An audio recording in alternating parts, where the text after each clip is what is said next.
In this video, I'm going to show you how to do a full manual brake bleed on this Ford F-150. We're going to bleed all 4 calipers. If you need any parts for your car, check us out at oneauto.com. Let's get started.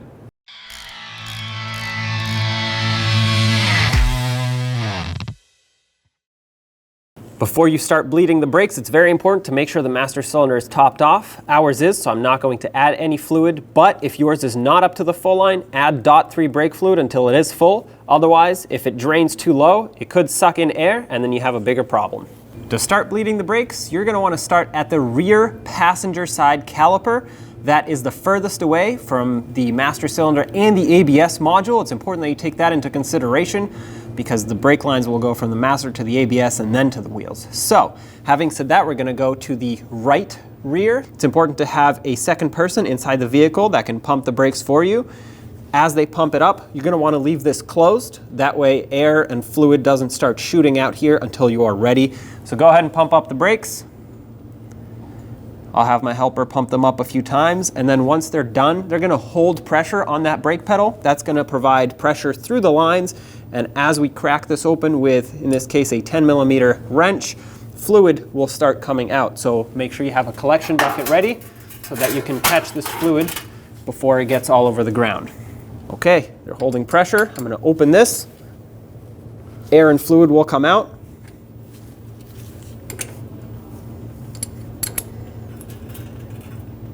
There we go. Pedal has most likely reached the floor at this point because fluid stopped coming out. So before they let go of the pedal, I'm going to close that bleeder screw, and we're going to repeat this process several times until there's no more air coming out. Or if you're trying to flush old brake fluid, do this until you see clean brake fluid coming out of the line, which on this caliper particularly, because it's so far from the master and the front of the vehicle, could take a while. So having said that, let's repeat the procedure. Go ahead and pump up the brakes. Here we go. Open it up for the last time. Fluid's coming out. It stopped. I'm going to close it. You can let go of the brake pedal now. I'm going to clean the mess up. You definitely don't want to confuse the residual brake fluid for a potential leak in the future. So I'm going to wipe this off with a rag. You can use a paper towel, whatever you have. Make sure it's clean. And now that I'm done with this, I'm going to use some brake parts cleaner to degrease the entire area. Make sure the brake fluid is gone. Okay. Clean the caliper. Clean the line where it's sprayed. And don't forget to cap this off so debris doesn't make its way in there. If you don't have a boot, it's all right, but it's best to actually have one so that you can prevent debris from going in there. Now, like I said, let's move over to the driver's side rear. That's the left rear, and we'll bleed there. Before we start bleeding on this side, it's always a good idea to check that master cylinder in between calipers to make sure it didn't drain too much, especially if you're flushing out the lines, because you do drain a lot of fluid doing that. Now, let's move over to the driver's side rear. That's the left rear. I'm going to pop off this cover, and we're going to have our assistant pump up the brakes again.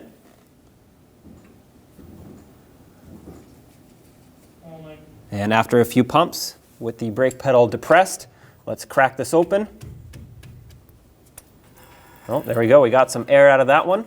So that's good. Pedal has reached the floor. Close it up and pump again. We're just going to repeat the process several times until there's no more air and there's clean fluid coming out of this line. Let's open it up. I usually like to have 2 to 3 bleeds of clean fluid, and that ensures that everything is done. So at this point, you can release the brake pedal. The bleed is done on this side. I'm satisfied with the amount of clean fluid that I got out of here with no air bubbles, so I'm all set. I'm going to clean this side up, and then we will check that master cylinder again, make sure it's topped off, especially on the front brakes. The front brakes actually flow a lot more fluid than the rears, so you definitely want to make sure you have a full master cylinder for that. I'm going to clean this off, and we'll move to the passenger side front, that being the right front caliper. Now we are onto the passenger's front caliper, so the front right. I'm going to use an 11mm on this. Unfortunately, a wrench doesn't quite fit just because it's recessed into the caliper a little bit. So I'm just going to use a socket, and I'm going to have my assistant pump up the brakes. Of course, I already topped off the master cylinder, so we're all set. Go ahead and pump this up.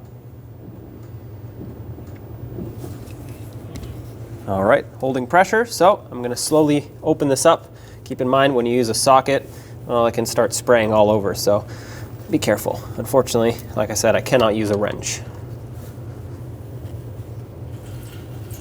There we go. Make sure it's all draining into your collection bucket. Now that it reached the floor, close it up and pump up again.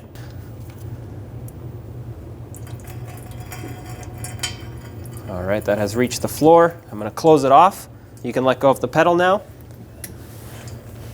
I had several cycles of clean, fresh fluid, so I'm satisfied with this one. Once again, clean everything off the best you can. You don't want any residual. Unfortunately, my bleeder on this side did not have a boot. If you have an extra one laying around, it's a good idea to put it on so that it doesn't clog up in the future, but I don't right now, so I'm just going to leave it as is. And after this is cleaned up, we can move to the last brake caliper, which is the driver's side front. And now with the brake master cylinder reservoir topped off, for the last time, let's bleed the driver's side front caliper. So take this boot off. This one fortunately has one. And with also an 11mm tool, wrench or socket, whatever you have, break this free after your assistant pumps up the brakes. So go ahead and pump it up. All right, they're holding pressure. I have my collection bucket ready. Break this free.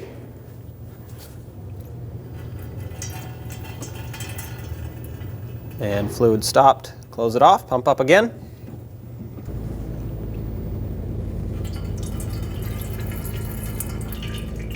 I have no air and clean fluid, so I would say this is all set right now. At this point, let's do the final cleanup.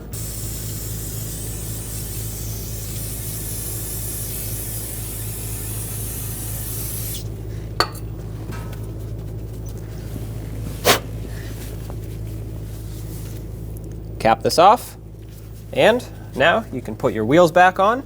Make sure you top off that master cylinder one last time. You want it to be nice and full, especially with brand new brakes like in this case. And there you have it. Take it for a road test, make sure everything works like it should. So there you have it. I hope this video was helpful. If it was, don't forget to leave a like, and if you have anything to say, leave it in the comment section below. Don't forget to subscribe and ring that bell so you can stay up to date with all of our future content. Thanks for watching.